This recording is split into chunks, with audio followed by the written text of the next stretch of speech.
Hi there. I often get requests for tabs to the solos that I play and teach, and I'm happy to send those when I have them. Take a look at the tab for the solo I just played and you'll see why I'd be hesitant to send it to you.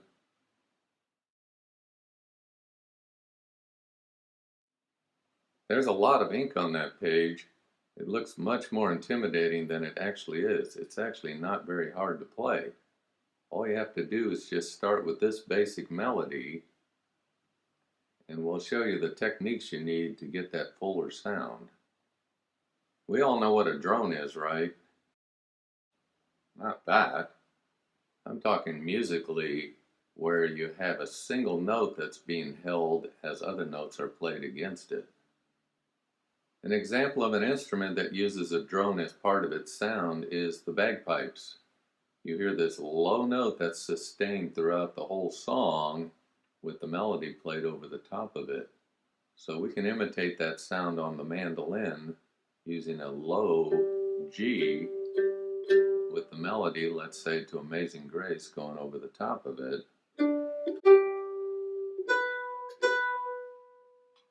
You put the two together,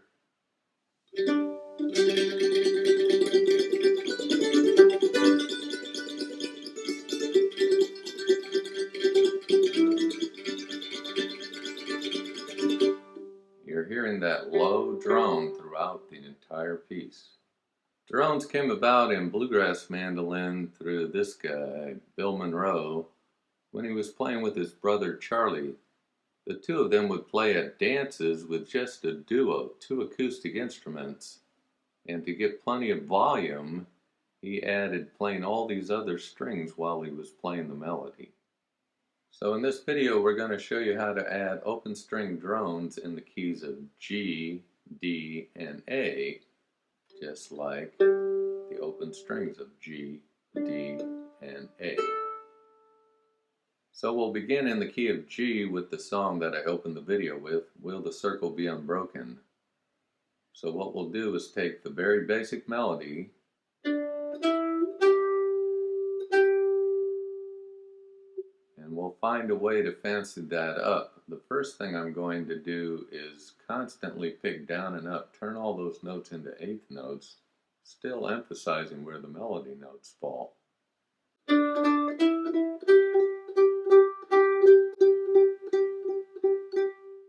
So that involved constant down and up picking to keep those eighth notes going.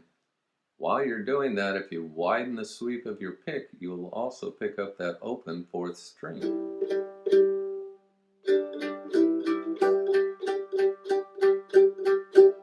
Will mentioned that we begin with pickup notes. It begins on beat 3, so it's 1, 2, 3, and 4, and 1, and 2, and 3, and 4. Now my melody went up to string 2. It turns out that it's okay to play the next adjacent lower string as you play these melody notes higher, because this note is also in the G chord. That's what makes it work. So you also have your open G droning through that even as you add a melody note on the second string.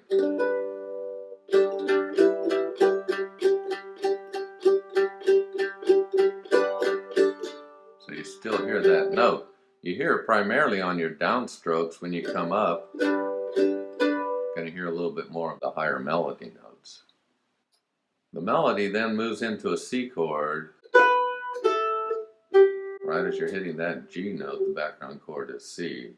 By and by, Lord. That still is okay because the G note is in the C chord, so the drone will still sound fine.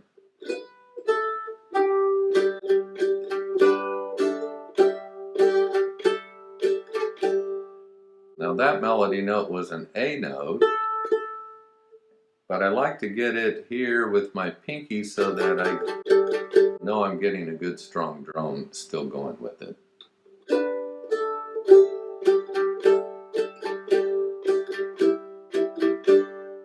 Because if I go to the open string, right there I'm adding a D note that is not in the C chord. A technique you're going to want to be familiar with when playing in this style is to dampen an unwanted string. When you get toward the end of the solo, you'd be playing "In the Sky." That still works with the open G. Then it goes to a D chord. "In the sky." So during that D chord, I have my thumb come over and block off the fourth string, so my drone becomes the D note against the A melody note. So here's that phrase.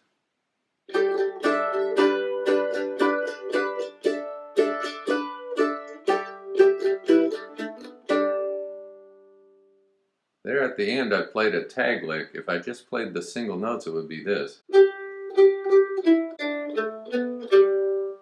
Turns out I can hit both these strings.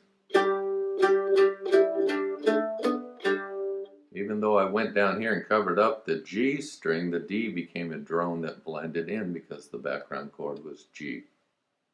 So see if you can't see all of those ideas working as I play through it one more time.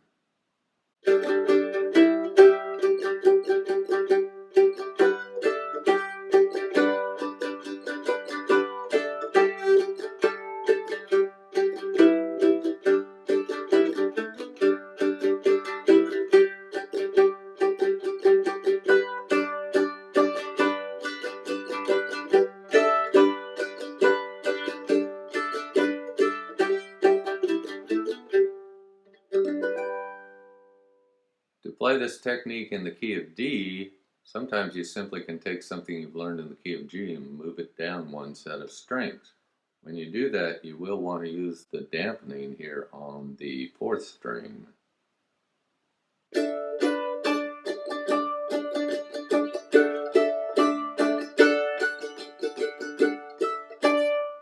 So on and so on. When trying to decide what other songs you may want to use this technique on, it's best to use it on songs where the melody notes are quarter notes or longer. On Circle Be Unbroken, there were many long notes. Will the circle. So you can fill all that up with the drone sound.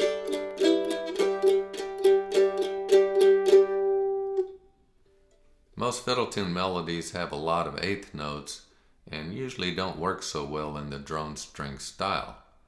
Having said that, there are a couple songs where it does work well. One of those is Angeline the Baker. It has a more sparse melody. We can turn that into our solid eighths.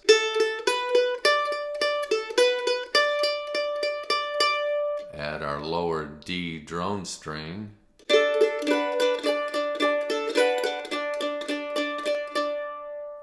So with Angeline the Baker being in the key of D and us finding the melody up here high, we're looking for a lower drone.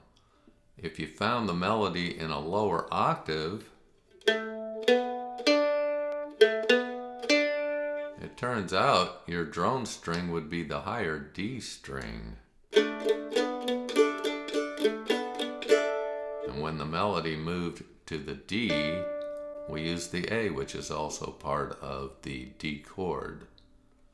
So I'll demonstrate playing through Angeline the Baker, the A part. The first time I will play it with the lower drone. The second time I'll play the melody lower using a higher string drone.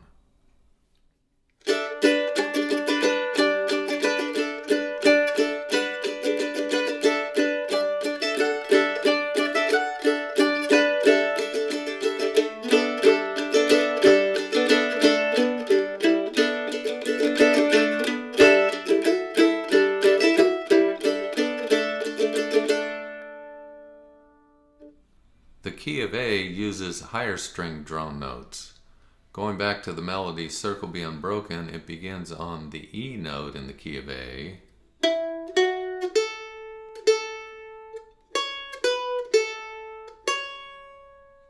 So we can start off by picking up that A string drone.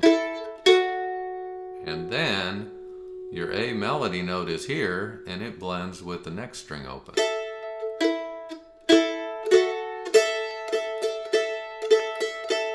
But But you can also do this other trick where you slide into that note and get a unison along with the drone string.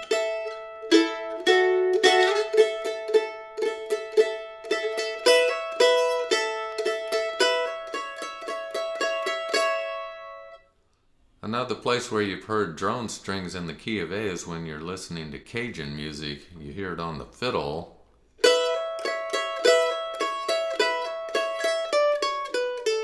So I'm doing a hammer-on from 2 to 4 with fingers 1 and 2, but I'm including the open first string. So that's an A lick. You can then take any A lick, move it up this way, and you'll have your D lick.